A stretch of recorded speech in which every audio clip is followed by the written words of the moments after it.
प्रधानमन्त्री केपी शर्मा ओलीले चीनमा लिपुलेखको मुद्दा उठाएकै हुन् त भनेर शंका गर्नेहरूले यो भिडियो हेर्नुहोस्।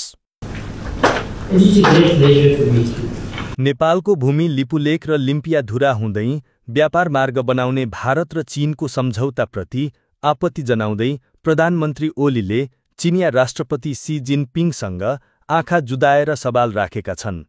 ओली प्रधानमन्त्री हुँदा भारतीय नाकाबन्दीसँग पंगा लिएको, लिपुलेख लिम्पियाधुराको नक्सा समावेश गरेर संविधान संशोधन गरेको र नेपालको 100 रुपैयाँको नोटमा चुच्चे नक्सा राखेको घटनापछि भारत ओलीलाई प्रधानमन्त्रीमा देख्न चाहँदैनथ्यो।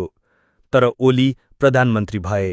प्रधानमन्त्री भएपछि पनि ओलीलाई भारत आफ्नो देश भ्रमणको निम्तो दिन चाहँदैनथ्यो।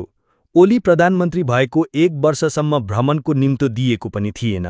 तर आफ्नो देशको राष्ट्रिय हितसँग जस्तोसुकै शक्तिशाली देशसँग पनि टकराउने स्वभावका ओलीलाई भारत भ्रमणको निम्तो दिन भारत बाध्य भयो। अहिले ओलीले चीनिया भूमिमै मोदीलाई आफ्नो हैसियत देखाइदिए।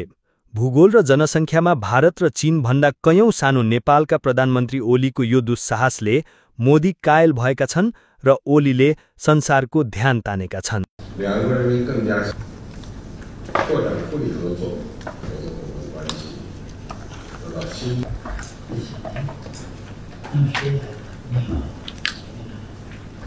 It is a great pleasure for me to